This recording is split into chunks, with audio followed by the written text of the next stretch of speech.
is going on, y'all? Not a whole lot going on in the news, is there? Anyway, welcome to the Mission Ready Men briefing right here on the SHR Media Network, where we are training up warriors, not weaklings. Today's Thursday, November 6th, in the year of our Lord 2025. And this is where we come to get equipped to stand firm, speak truth, and fight back against a culture that is trying to steal your faith, your family, and your freedom. Because this is a spiritual battle, not just political.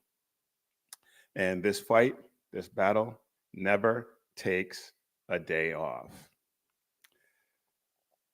So, because of that, we are done pulling punches. Absolutely done. And we're getting after it. So if you want to let everyone know that you're in this fight, head over to missionreadymen.com, click Shop 7 Armors, and check out all the great gear that we have over there. And also follow us on all the socials at Mission Ready Men on Facebook, Instagram, Twitter, or X if you prefer, Getter, True Social, and even TikTok. And be sure to follow us on our Rumble and YouTube channels as well. We are up to, I believe, 668 subscribers on YouTube. So thank you all very much for that. We appreciate it.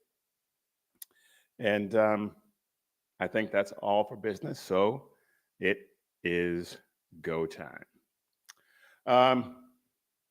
Just this morning, before we get into everything else that I wanted to talk about, Nancy Pelosi has decided to call it quits. She will not seek re-election.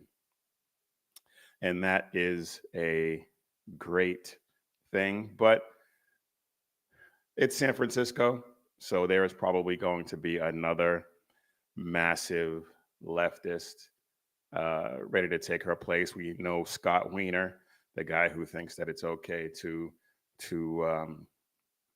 have sex with children, has thrown his hat in the ring. And there's another guy by the name of, I can't think of his name right now. He used to be AOC's chief of staff, and he was an architect of the Green New Deal, and he has already thrown his hat in the ring. He was challenging Pelosi before she decided to quit. And he is in the mold of Zohran Mamdani, who we will get to here in a second. So, yeah, she's gone, but it's going to be status quo until something massive changes, until there's some divine intervention. San Francisco is gone and has been for a long time. Anyway, so good riddance to Nancy Pelosi. That's all I can say. But there was some elections that took place, and a lot of people are up in arms about the results. A lot of leftists are talking about how great MAGA-tears taste. Some conservatives are upset that Republicans lost. But relax. The title of this show is Relax, because this was your typical off-year election. Republicans are notorious for sitting out these elections. And so the fact that all these Democrats won in blue states should not have been a surprise. There was one that I was kind of surprised didn't go the other way, and we'll get into that. But aside from that, this was status quo. This was business as usual. Yes, Mamdani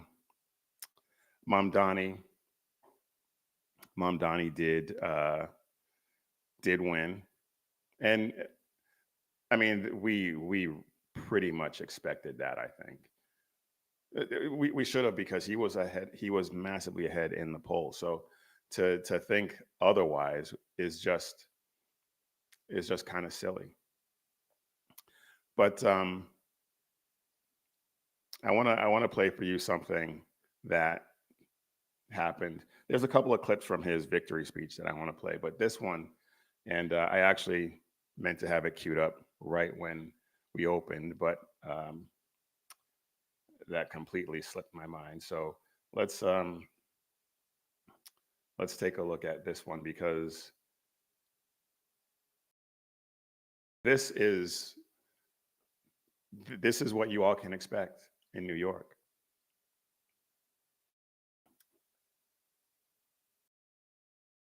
We will prove that there is no problem too large for government to solve and no concern too small for it to care about. Well, if that is not your typical big government communist, I don't know what is. No problem too big for government to handle? Really? Well, I say that like it's a surprise. I mean, of course, he's a Islamo-communist who wants massive government control. So there you have it. There you have it. Mamdani was victorious, as we all expected. And so he talked about, he just talked about how there was no problem too big for government to solve. He wants to freeze rent. He wants to build affordable housing. He wants to crack down on so-called bad landlords, which I guess just means landlords who want to make money. And of course, if they're running like slums and stuff like that, well then, yeah, you want to clean that up. But by and large, landlords want their buildings to be nice. Landlords want to provide nice housing so that they can make as much money as they possibly can. But these commies don't want that. He wants to subsidize healthcare. He wants to subsidize childcare. City-run grocery stores, which have been massive failures everywhere they've tried. St. Louis is the most recent one, but it's everywhere it's been tried. It's been an abject failure. He wants to have fair, free, or heavily subsidized public transportation. And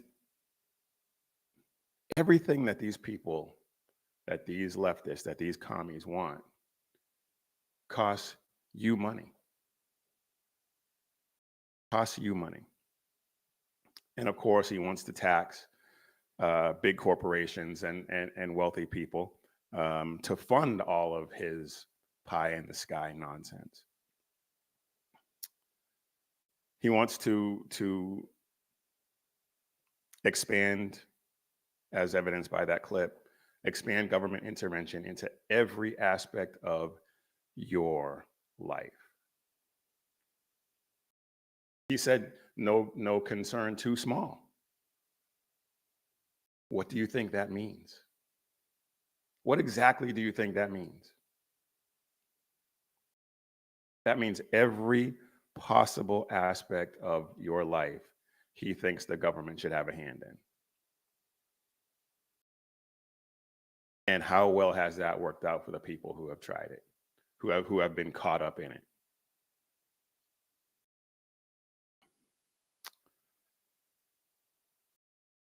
New York is lost. New York forgot.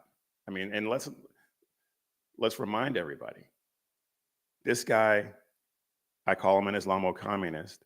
He's palling around with the guy who planned the 1993 World Trade Center bombing, unindicted co-conspirator. He belongs to the death cult that is responsible for 9/11. And he has not denounced any of those. He has not denounced his globalize the Intifada, and it just came out today that the DSA, Democrat Socialists of America, one of the main backer of his campaign, he calls himself a Democrat socialist. They gave him a list of demands about Israel. Now, I haven't read the whole thing, so I'm not gonna get into it. But basically, well, not basically, he hates Israel. They hate Israel, and they have given him some policy prescriptions to make that manifest.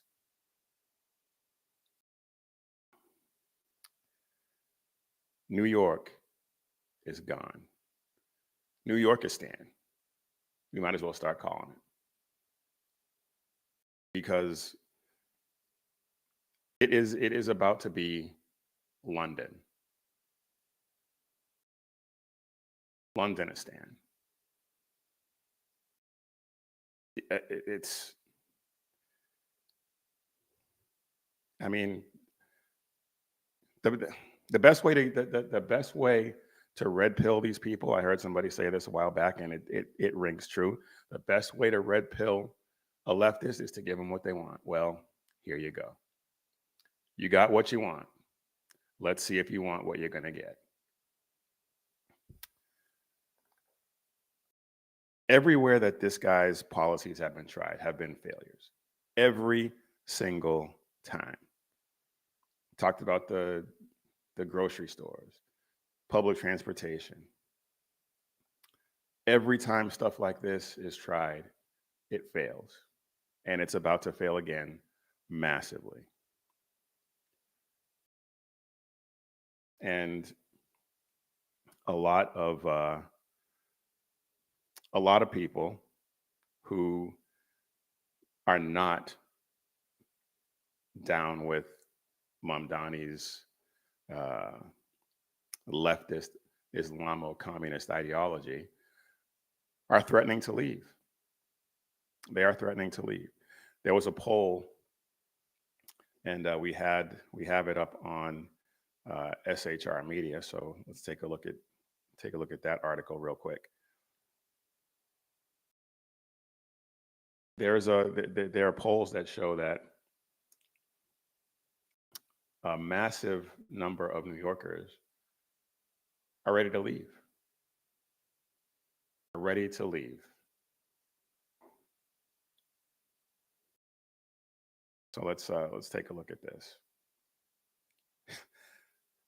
Governor Abbott, he said that he's going to slap 100% tariff on anyone relocating from New York to Texas if Mamdani wins. Well, I don't know how constitutional that is.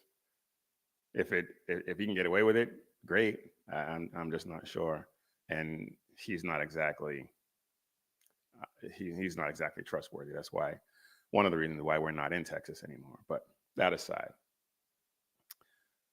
the New York Post had published a poll. I don't remember who actually conducted the poll, but 25% of New Yorkers will consider fleeing New York City, and 9% said that they are definitely going to leave if Mamdani wins. And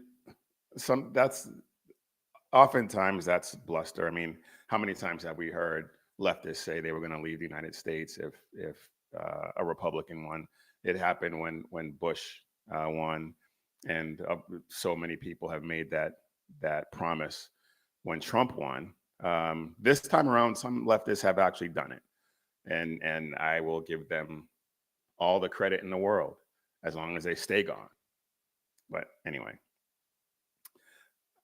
so a lot of this is bluster, I think, but there are some who will do it. So let's just hypothetically say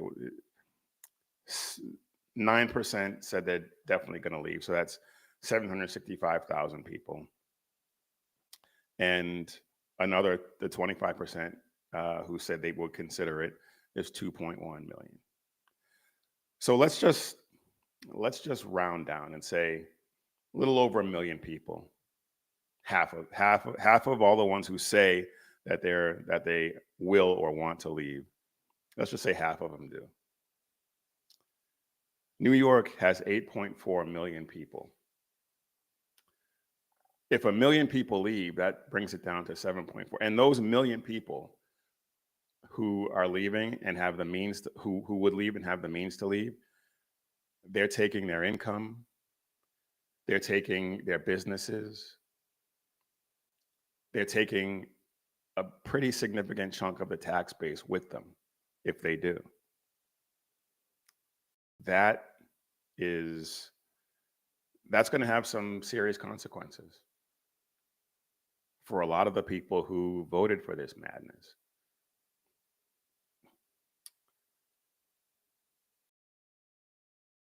So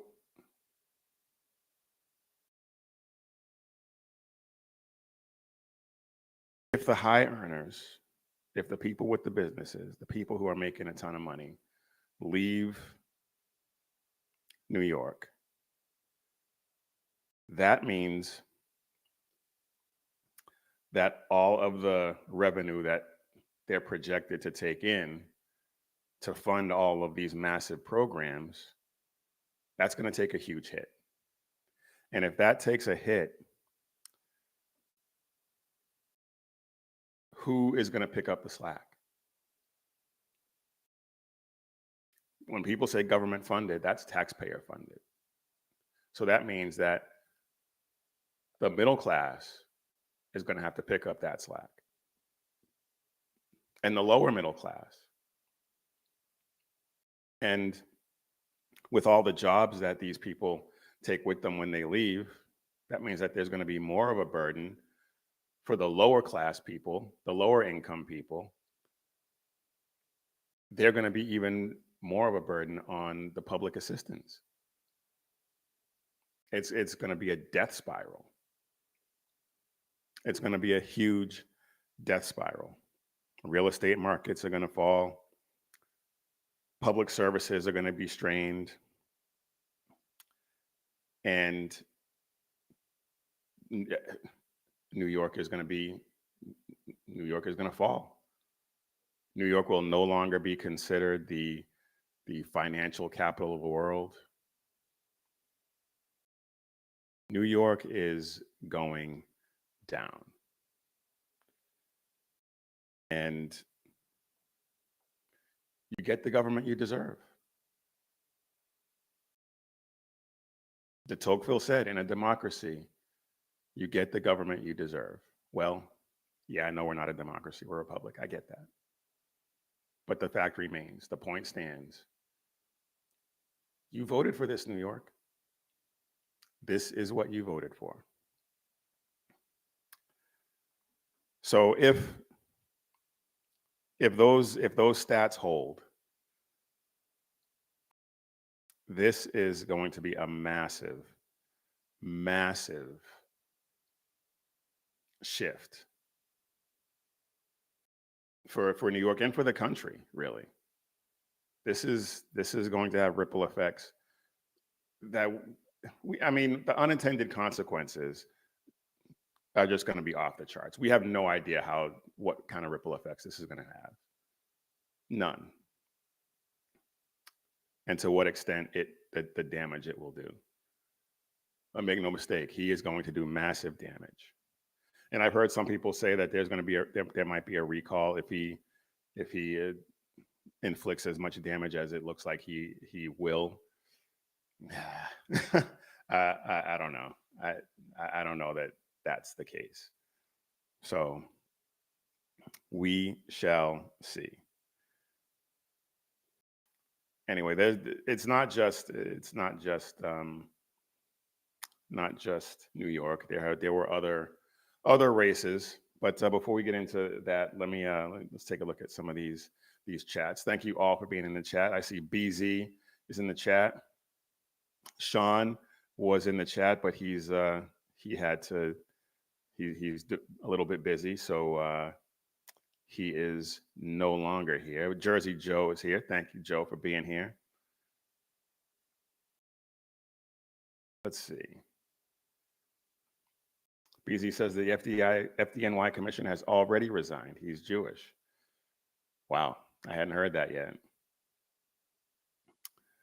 But I can't believe how many Jewish people actually voted for this guy. Really. He belongs to a death cult that hates them. And it's mind-blowing. It's mind-blowing. BZ says, that's precisely what I did when I left Califailure. I took all of my hard-earned American taxpayer dollars with me. I got tired of my tax dollars being used against me. Exactly. Exactly. That is exactly what is about to happen. Jersey Joe says housing prices in Florida are already jacking up. Yeah, it's going to be interesting to see. It will be interesting to see what happens with the migration that is likely going to take place. Now, it may not be 1 million people. I mean, polls are notoriously inaccurate. It may not be 1 million people. It may end up being 750,000 people. Who knows? But still, those are the people with the means. Those are the people who make the money. Those are the people who employ people.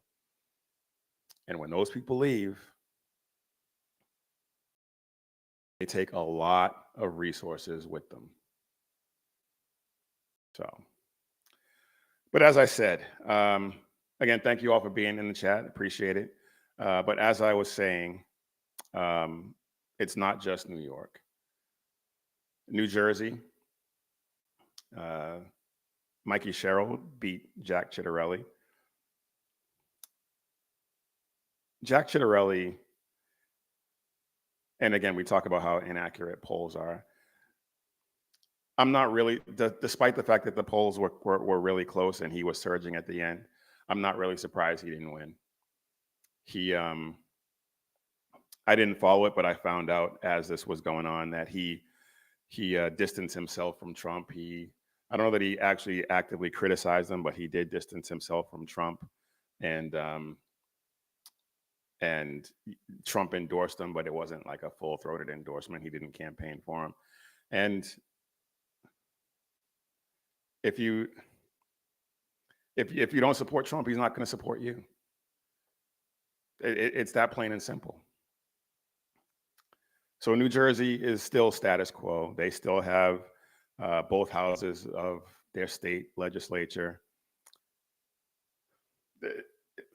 Again, we should have seen this coming. We should not have expected anything less. But then there's Virginia.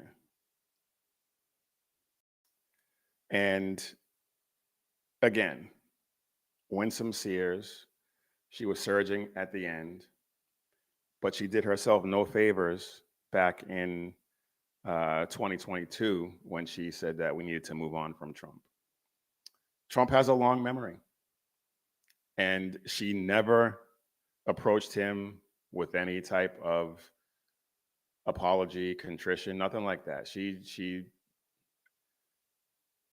And my dad is in Virginia and is in the political scene, and he told me that her team has been her team. People could look at what has been going on and say that they were actively working against her because there were people who were trying to get her elected, and they didn't listen. They didn't listen. And so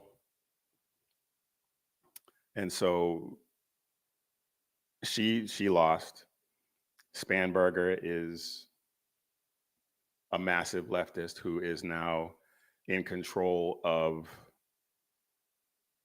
a leftist Congress, a leftist state legislature in Virginia.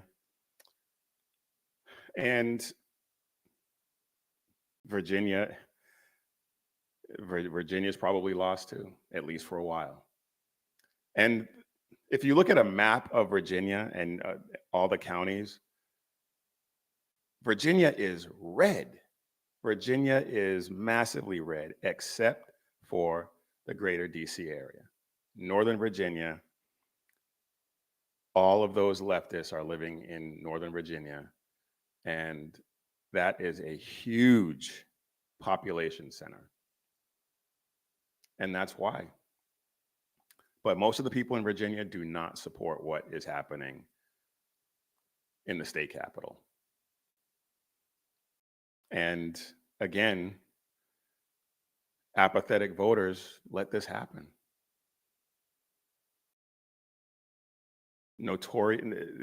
Republicans are notorious for sitting out these off-year and midterm elections. And it's one of the lessons. Republicans have learned some lessons from the Democrats over the years, but they haven't learned that one yet. They haven't learned that one yet. The Democrats are always grinding, always working, whether they're in power or not, to make sure that they get the election outcomes that they want. And complacency kills. And because Republicans got full control, the White House, Senate, Congress, I think a lot of people just thought, hey, we got it. And because the left has been so Looney Tunes, they just think that that's going to carry it through. But as we see in New York and as we saw in Virginia, that is not the case. And I will say, there's a couple of other races I want to talk about real quick, but I will say, despite the title of the show being "We Shouldn't Have Been Surprised," I was kind of surprised that Jay Jones beat Jason Miyares for Attorney General. I thought that scandal, him wishing death on his political opponent's children, wishing that his wife would see his children die in her. I don't understand how that guy won, even in Virginia, even with all those leftists. I will say that one kind of shocked me a little bit, because that was just so over the top, so evil. And this guy is going to be the top cop in Virginia. That is a massive blow, and I'm really, really surprised.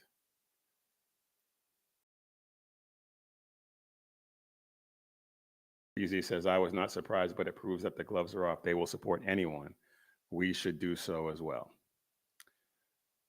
It's, I don't think I would ever support someone like that, but yeah, I mean, I don't think. I know I wouldn't support someone like that, but yeah, we do need to mobilize a lot better than we have been. A lot better than we have been. But there is, yeah, in general terms, I get you, BZ. There was another race, the lieutenant governor in Virginia, which is largely ceremonial. But I want you to take a look at, actually, no, before we do that, some of the implications of Spanberger being governor. She is a Second Amendment disaster waiting to happen. She is planning on banning assault weapons, assault-style weapons, because we know that there's no such thing as an assault weapon.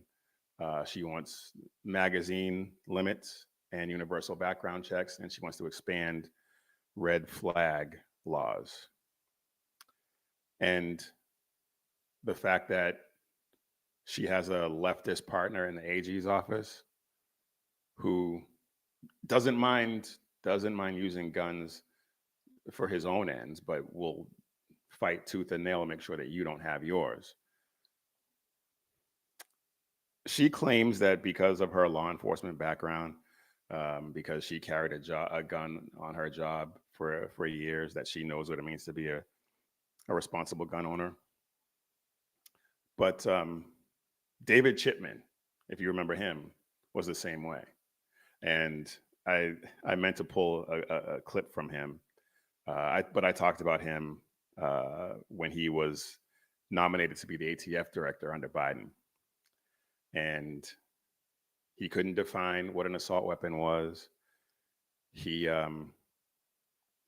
was all for all kinds of restrictions on law-abiding gun owners. Said that law-abiding gun owners have been known to obtain their guns lawfully and then go ahead and commit horrible acts of violence and stuff like that.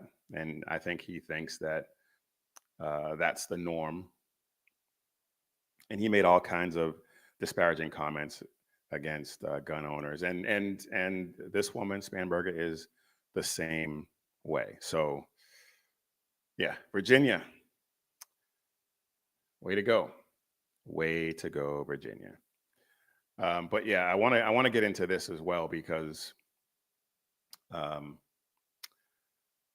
there is the lieutenant governor in the woman who's now lieutenant governor in Virginia, who was just elected. She is another Muslim. She is another Muslim, and I want to play this. I want to show you this because this is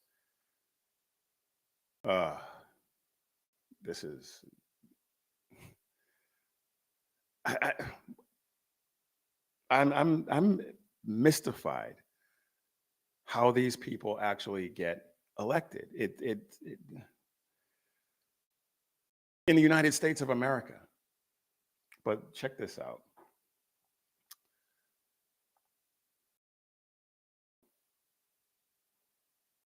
All right, here we go.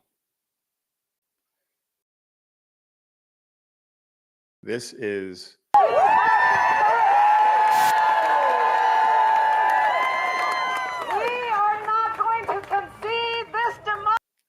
you see this? RIP Constitution, and she's flying the American flag upside down at a campaign rally. Wow. Democracy to the efforts of tyranny. We are not going to concede the rights that we have in this country to protect every single citizen. We are going to fight this. There were cops here. They should have locked her up, because that is a violation of U.S. flag code. There's no, she was under no distress. These people are sick. This is an act of civil disobedience that we are going to keep up and make sure that your voices continue and are heard all throughout. Okay, enough of that. But there was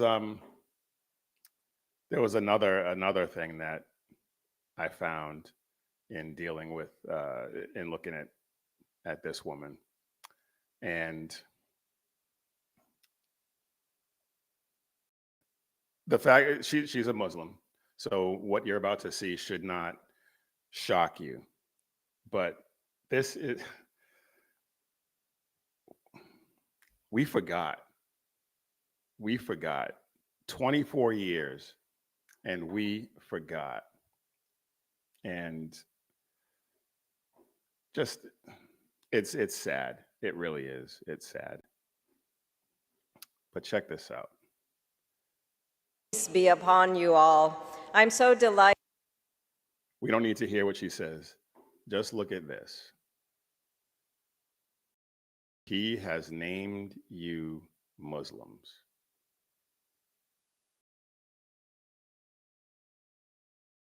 He has named me a Muslim. But this is what they're after. This is what they're after.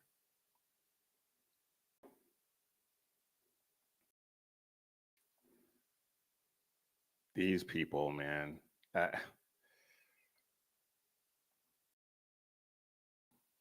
This is if we don't do something about this, this is going to be a disaster, and not just in New York, not just in Virginia. This is going to be a disaster in Texas. We've talked about what's going on in Texas.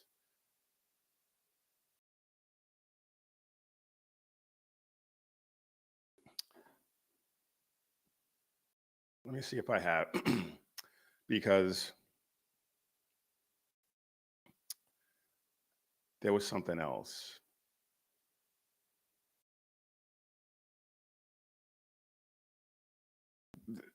I've showed this before, and I can't find the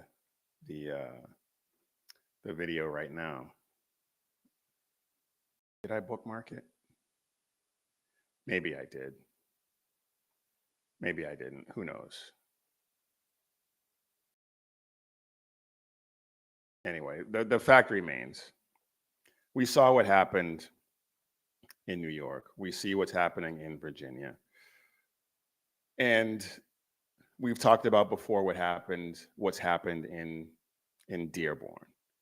And I've played videos of the massive parades and rallies and calls to prayer that if you were just to fly a drone over those areas, you would think it was somewhere in the Middle East, but it's not.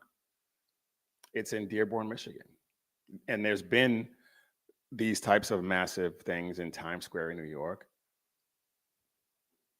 And if you think that it's not going to happen now in New York, that they've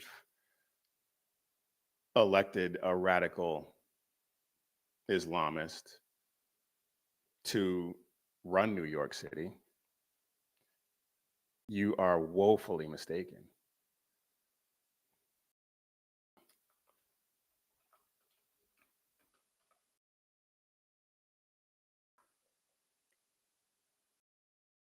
And it scares me.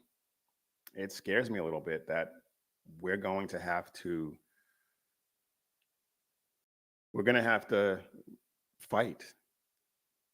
And it may come down to an actual fight and not just in the political realm. I hate to say that. I hate to think that. I pray that that does not happen. But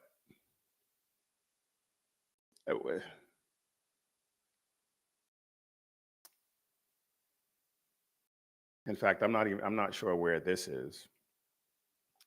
But take a look at this. They are actually stopping traffic.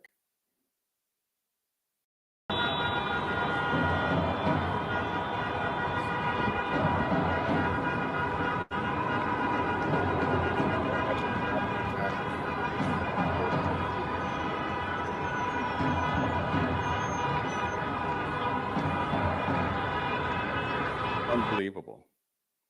And yet totally believable. Anyway.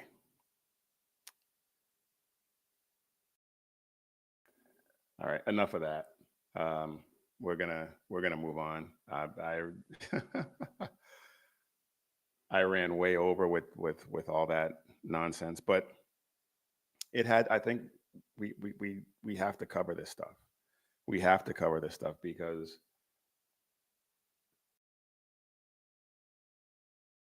for whatever reason, conservatives tend to be apathetic to this stuff. They don't think that it can happen, even though they see it happen in places over in Europe. They see what's happening in London. They see what's happening in Texas with all the mosques and compounds being built. Electing a radical Islamist in New York City, of all places.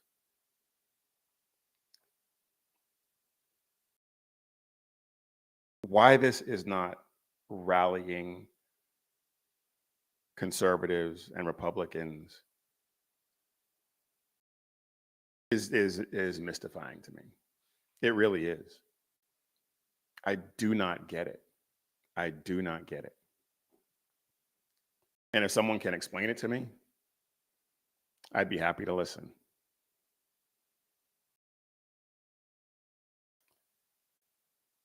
But just to wrap this up, this was status quo. Even though a radical Islamist is mayor in New York, and even though it was a pretty resounding defeat for Republicans in this last election, this off-year election,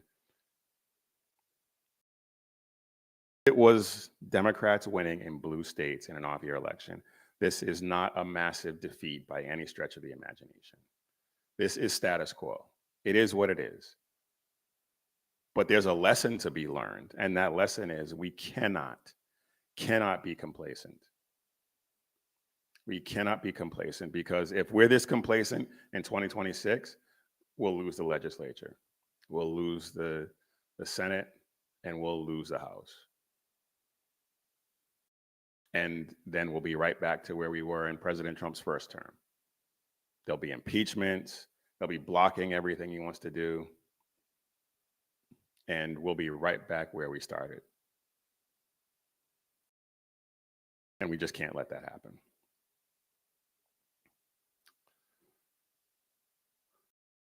All right, y'all. I got a lot more to get to, and I want to, I don't know if I'm going to get to everything that I had planned for today, because I wanted to get into some stuff that I didn't do because of the replay that happened the other day. So we'll see if I can motor through the rest of this. But first, I want to get a word in from our sponsor. And our sponsor for today's show is Patriot Mobile. And now more than ever, especially now after this last election, your vote just is not enough. You need to make sure that your resources, your dollars that you're using, go to companies that fight for what you believe in. That's why we switched to Patriot Mobile. Patriot Mobile is America's only Christian conservative wireless provider. They don't just talk about their values, they use their resources to back them up. A portion of every dollar that you spend goes to pro-life, pro-family, and pro-freedom organizations. Right now, you can get a free month of service when you go to patriotmobile.com and use promo code Jackson, or call 972-PATRIOT and use promo code Jackson. Defend freedom with every call, every text, every month. Switch to patriotmobile.com today, patriotmobile.com/Jackson.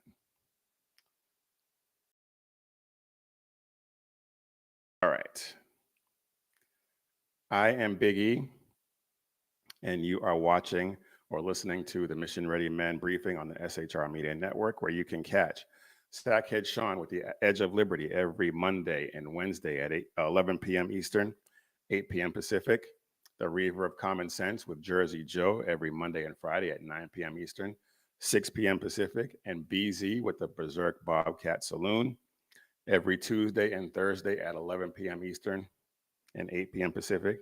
He will be on tonight, so be sure to check him out. Like and subscribe to the YouTube channel, to all these guys' great shows, and pray that we continue to break through the way we have been over these past few months. We have reached 668 subscribers, I believe, when last I looked. And we want to reach as many people as we possibly can, because, as I said, and as we've talked about in this, the first part of this show, we need to reach as many people as we possibly can, because people just don't seem to get it, unfortunately. And so we got to make sure that they get it. All right, let's get back to our regularly scheduled programming, shall we? Yes, we shall. excuse me. BZ. See, BZ syndrome, never being able to get to all the stuff he has to say. Yeah. It's tough. I would love to be able to do this every day, but can't do it right now. So this is what we got. All right. So President Trump made some waves this week, and I want to talk about it because it's something that I have talked about before. So let's take a look at this. They're killing record numbers of Christians in Nigeria. And they have other countries very bad also. You know that part of the world, very bad. They're killing the Christians and killing them in very large numbers. We're not going to allow that to happen. We've talked about this before. And I'm really glad that President Trump has decided to weigh in. And this isn't the first time, because in his first term, he actually did this as well, but he didn't threaten military action. But he put Nigeria on notice. And then when he lost to Biden, or when Biden stole that election, Biden canceled that. And so he also posted this. And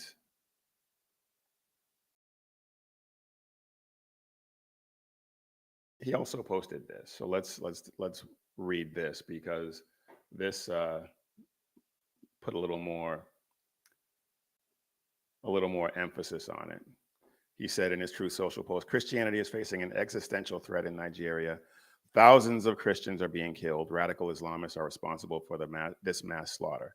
I am hereby making Nigeria a country of particular concern. But that's not the least of it. When Christians or any such group is slaughtered like this, like is happening in Nigeria, 3,100 versus 4,476 worldwide, something must be done. I'm asking Congressman Riley Moore, together with Chairman Tom Cole and the House Appropriations Committee, to immediately look into this matter and report back to me. The United States cannot stand by while such atrocities are happening in Nigeria and numerous other countries. We stand ready, willing, and able to save our great Christian population around the world. I know a lot of people, and there was another post where he threatened military action, and I know a lot of people are not keen on that. And I don't know how I feel about military intervention over there in this particular case, although if I was to lean towards that, it would be for the protection of Christians in that country. So I'm probably 60-40 in favor of it. I get why people would not be, and I wouldn't argue in absolute terms that we should do it. I get it. But if we're going to commit our troops to any cause, I would be in favor of that. It would take a lot of convincing for me not to be, put it that way. But while President Trump did this, it almost got no notice. It did get notice from one person, which kind of surprised me, and this person took some slings and arrows for it. That was Nicki Minaj. She actually said that this made her feel a deep sense of gratitude. A broken clock is right twice a day, I guess. I was really surprised to read this, and she took a lot of flack for it from her leftist cohorts. So, I mean, good on her. Good on her, and good on President Trump. I do appreciate this. It is a genocide over there. And President Trump, as I said, in his first term, declared Nigeria a country of particular concern. And he warned of cutting aid and a possible military action over there if it continues. As I said, I'm reluctant to be in favor of military action when it's not in our direct best interest. But if we were to do it for anything, I would be okay with it. I really would. And some people might say that's being intellectually dishonest and that's being inconsistent. Okay, I'll own that. Okay. It is what it is. That's what I think, and if you don't like it, tough. I don't know how else to put it. But thousands of Christians are being slaughtered between Boko Haram, the Fulani militants, other groups. 100,000 Christians have been killed in Nigeria since 2009. 18,000 churches burned. So this is something that has been an ongoing, and as I said, Biden, when he got into office, he canceled President Trump's order of making Nigeria a country of concern. And when you look at the left, when it comes to persecuting Christians, does that surprise anyone? It shouldn't. It really shouldn't. But again, Christians are being systematically slaughtered in Nigeria just for being Christians. Christians aren't rising up and taking up arms against Boko Haram or the militants or anything like that. These people are going into church services and slaughtering people. Going into church services, into churches, telling people they either need to convert to Islam right then and there or die. And Christians are saying, do your worst. And they do. They do. To the tune of 100,000 since 2009. But yeah, Islam is a religion of peace, right? That's what I was reliably told by a number of people. Islam is a religion of peace. But somehow that's okay. But mean tweets and whatever else,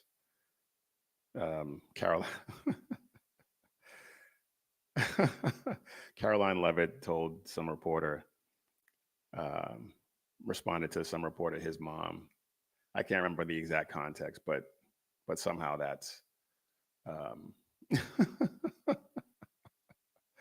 somehow that's the bad thing.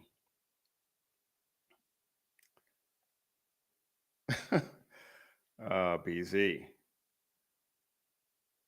You don't get it. Nigerians killing Christians means that Islam is doing the work for Democrats, leftists, and anarchists. What's wrong with? Well, yeah. What was I thinking? What was I thinking? You are absolutely right, BZ. Oh my goodness, these people. Let's flip this a little bit.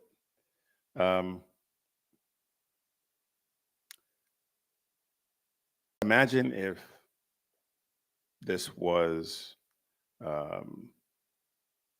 a bunch of LG alphabet mafia activists or journalists being executed.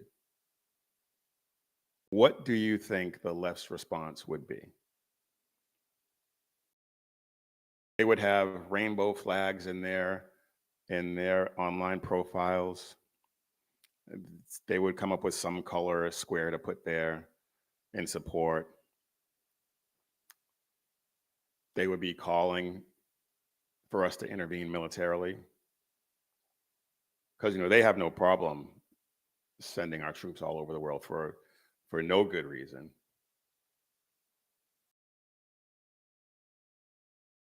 But Christians being slaughtered, Christians being persecuted, well, they are the global elite's scapegoat. They're the ones who are responsible for all the evils in the world. They are the one group that you can kill without a headline.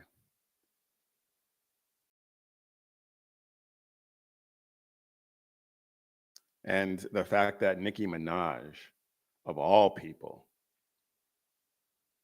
has this level of moral clarity on the issue tells us that everything is completely upside down right now. Completely upside down. But as I said, a broken clock is right twice a day. So I'm not trying to suggest that Nicki Minaj is some kind of paragon of virtue at this point. But even she sees this for what it is. And has, as I said, has taken a lot of flack from her leftist cohorts on it. So we'll see how long it takes before she apologizes. And then we'll see if the moral clarity is really there. But the fact that she said it in the first place is pretty interesting.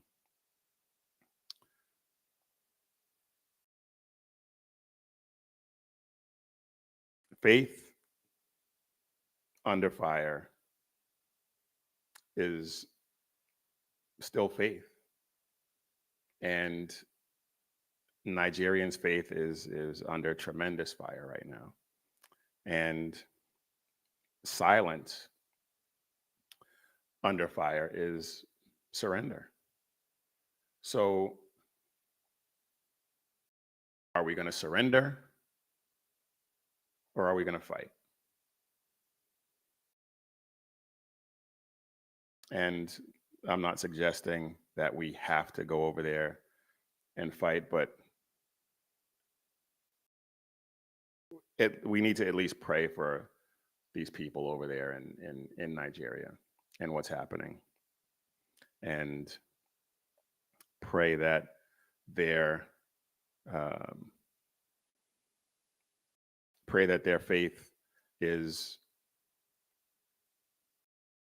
we know they're going to get their reward in heaven, but pray that their faith is rewarded here on earth with some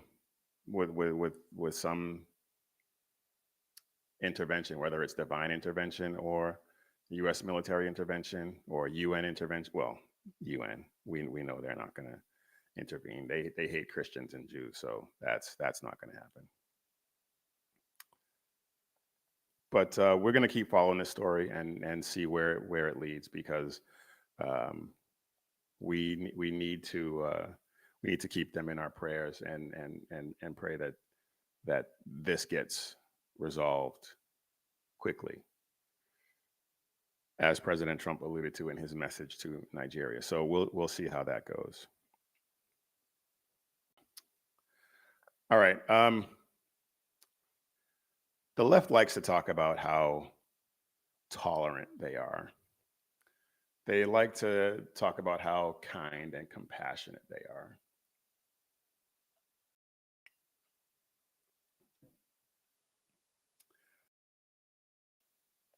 All evidence, though, seems to point to the contrary. And we could pick any number of stories to highlight this, but there's one in particular. I was going to talk about it on the last show, but there wasn't one, so I'm going to talk about it here. And there is a woman by the name of Jennifer Welch. She has a podcast called I've Had It. She is an ally of some kind, LGB, Alphabet Mafia ally, and one of those anti-racist allies, I guess, even though there's a video that I think I have it, where she says some of the most racist stuff you could possibly imagine. And this right here is Ms. Welch. She is, wow. And she has enough to call people ugly and stuff like that. And whenever I see her picture, this particular picture, this is what I think of. I mean, the resemblance is uncanny, isn't it? Anyway, there is a video that I want to show you guys with her, and the response that I want to get to as well. I'm not going to play the whole thing, but I want to get to this because Jennifer Welch has been on the attack. She had played this video where she talked about how they were coming after conservatives. They were coming after MAGA. She laughed when some woman said that she wished she was glad Charlie Kirk was killed. And then the woman who was interviewing her asked, well, I do the same thing. Would you be glad if I died? And she said, yeah. Well, no, she said, I don't know, I'll have to think about it. Then they had a little more back and forth, and she said yes. And she thought that was absolutely hysterical. Well, this is Ms. Welch talking about one of the nicest people in the conservative movement. And just listen to this.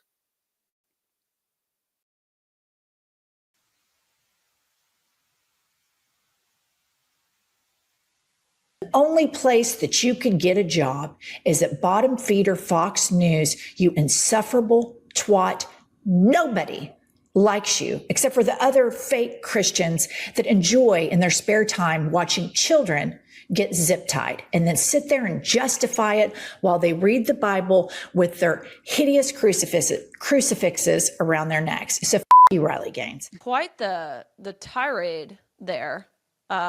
Look, honestly, listening to that, it breaks my heart. It really does. Like, just so much anger and so much rage that is so disproportionate to anything that I have ever said or that I have ever done or advocated for. Man, I just wonder if women like this will ever eventually wake up and be embarrassed that they behaved in this way. No, I can answer that for you right now, Riley. They will not. They will not be embarrassed, barring divine intervention, barring them getting a revelation. No, it will not happen. BZ says that chick is evil incarnate. James Harbin, thanks for joining us here. He calls her Satan's minion. Well, yeah, I mean,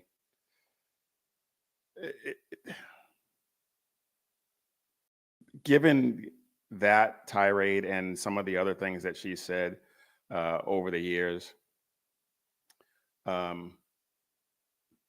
it's demonic. It is demonic. And to look at her, I mean, she looks like she's been she looks like she's been possessed by a demon.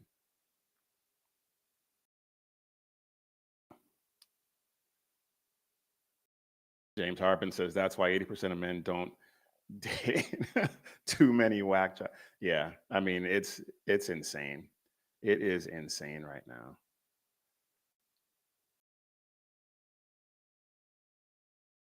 Yeah, that zip tie thing has been it's been disproven. It's been completely disproven. Because yes, if the evidence existed, it would have been all over the American media maggot venues, or as I like to call them, the American Pravda. But yeah, it would have been. It would have been. But it was it has been completely debunked. Yes, BZ, the lack of something is as important as the presence of something. 100%. And so the irony of these people talking about how tolerant they are, how everyone needs to be tolerant, except they are completely intolerant of any views other than their own. They are completely intolerant. And all Riley Gaines, her advocacy has always been for men to stay out of women's sports. And they make fun of her for losing to a dude who in most of his races has completely lapped the field. I can't remember what the term is actually in swimming, but I mean, he just completely has dominated every.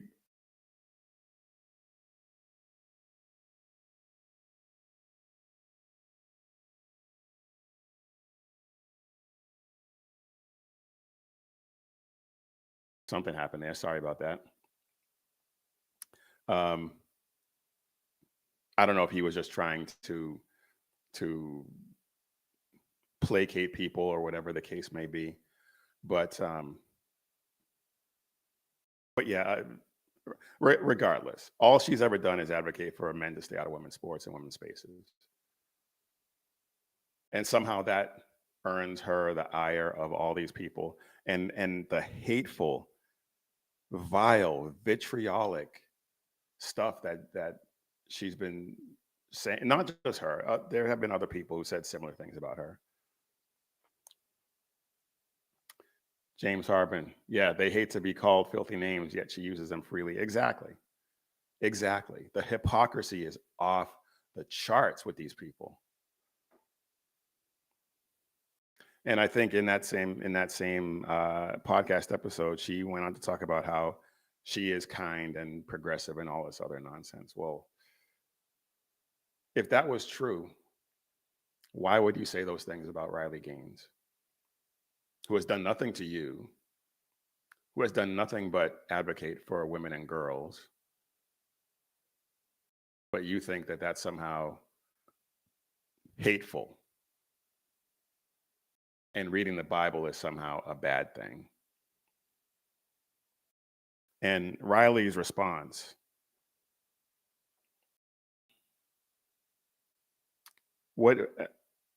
nothing but class, nothing but grace, saying she'd pray for these people. I mean, when you compare that to Jennifer Welch's profanity-laced tirade, I mean, when you look at it from the outside, and this is why I always try not to devolve into a lot of I try to keep myself back from the type of things I want to say, because I know that I'm not going to convince the person that I'm arguing with or debating. I know that that's a lost cause. But when I engage in these things, I know that there are people lurking, that there are people watching, and those are the people that I'm trying to reach. And when somebody's from the outside looking at what Jennifer Welch said and what Riley Gaines said, whose side do you think they're going to side with? If they're not already ideologically entrenched one way or the other. If there's somebody who's just trying to figure out an issue? Which way do you think they're going to lean?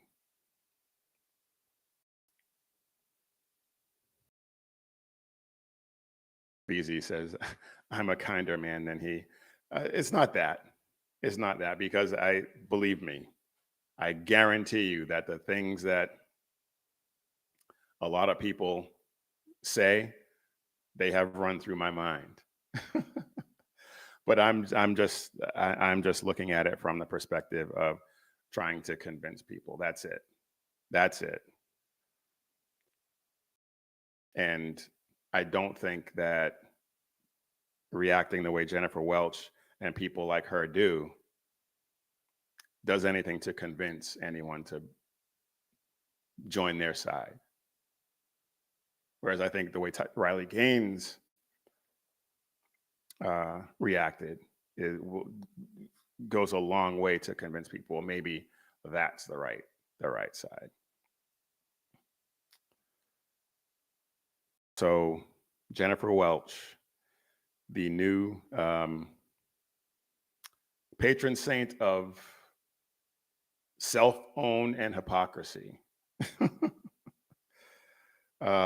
These people are absolutely ridiculous. All right, I was going to I had something I was going to do on Kyle Kulinski and his ridiculous attack on Erica Kirk, but I'm not going to get into that because it would take me a long time, and I really don't want to deal with his madness right now. So let's take a look at Twitchy, see what Twitchy has to say before we get you out of here. Twitchy is always good for some some lighthearted entertainment. All right, let's pull this up real quick.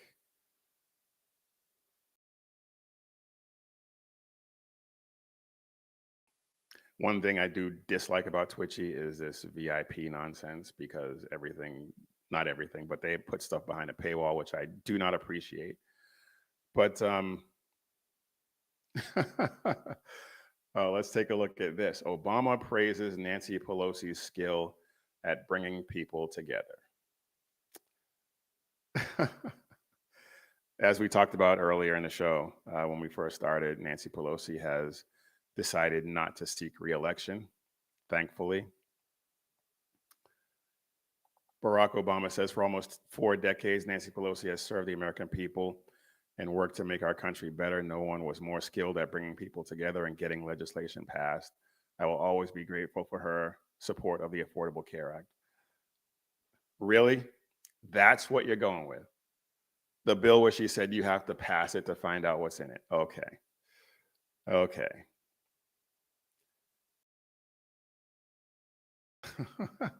Yeah, she brought Democrats together, but everyone else not so much.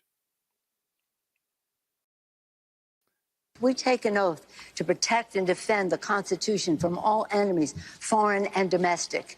And sadly, the domestic enemies to our voting system and our honoring our Constitution are right at 1600 Pennsylvania Avenue with their allies in the Congress of the United States. It's really actually shameful. And that was bringing people together. Okay, that's an interesting way to bring people together.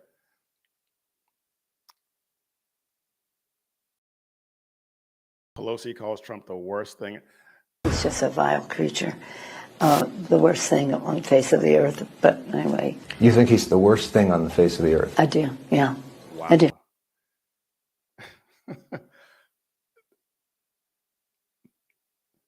That's supposed to be bringing people together. Okay, interesting. And yeah, this was another classic Pelosi. Thank you. God bless you. And God bless America. Thank you very much.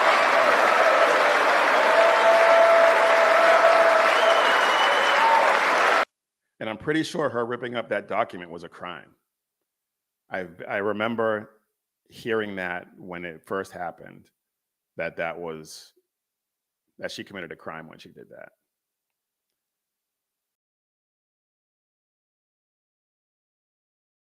And this is from her daughter. I remember this. Just what are your feelings about this person who you know quite well becoming Speaker of the House for a second time? She'll cut your head off and you won't even know you're bleeding. That's all you need to know about her. Wow. It's talking about her mother. Okay, interesting. So yeah, ding dong, she's gone. Thanks for playing, Nancy. Oh yeah, I talked about earlier the list of demands that the Democrat Socialists gave to Zohran Mamdani. So let's take a look at this.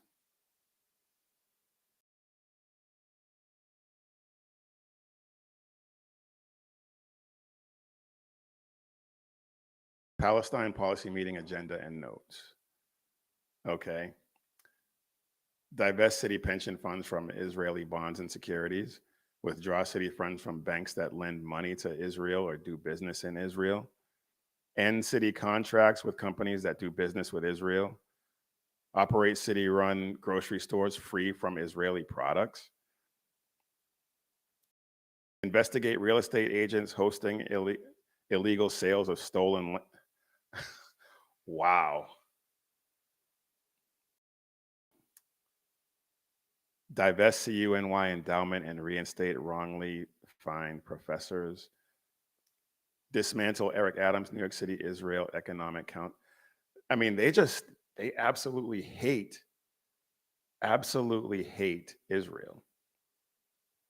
And this is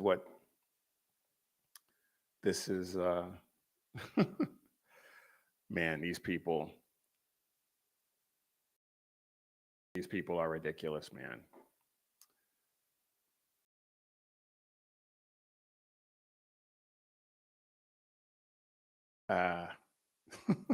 There's so much. I'm paralysis by analysis, trying to figure out what to talk about. These people, man, I really don't know. I take that back. I do understand. I do understand how it happened. The way the left has gained such a foothold in this country goes back to education. They have stolen the education system and subverted it to the extent that what kids have needed to learn how to navigate this country, this republic, they've been brainwashed. And I remember thinking back to my own education, and actually, but even before that, when I first started getting into political commentary and stuff like that, I asked a few people, my parents and some other people their age, about what education was like when they were coming up. And my parents actually studied Latin in school. When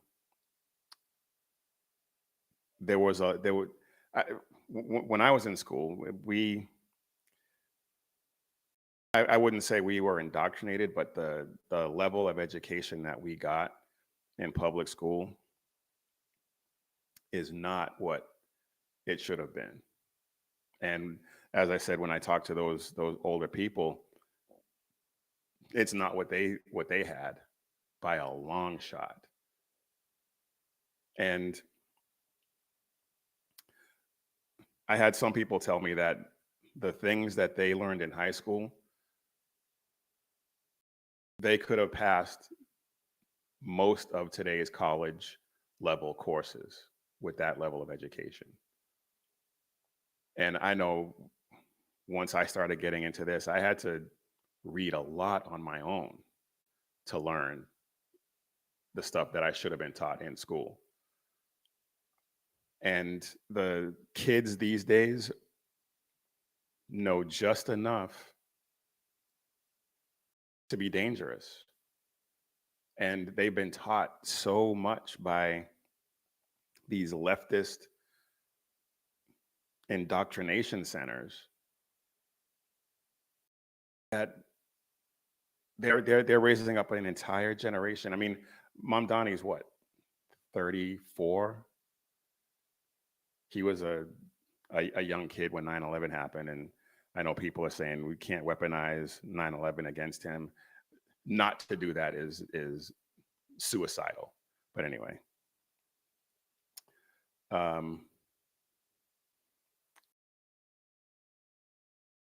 BZ says he had to study Latin and he knows his Latin declensions. I don't. I did not learn Latin at all. I wish I had, but yeah. So what President Trump is doing with education now, I think, is a good thing. If we can keep it going and it doesn't get reversed by some leftists who get elected in 8 or 12 years,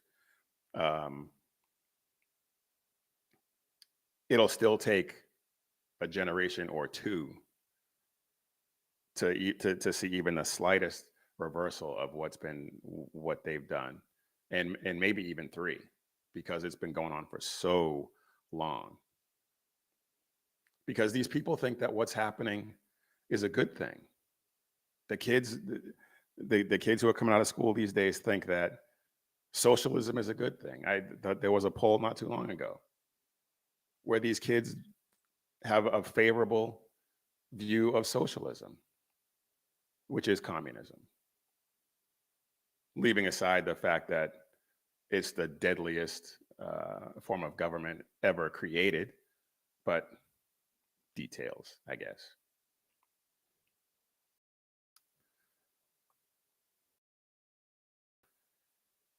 Anyway, I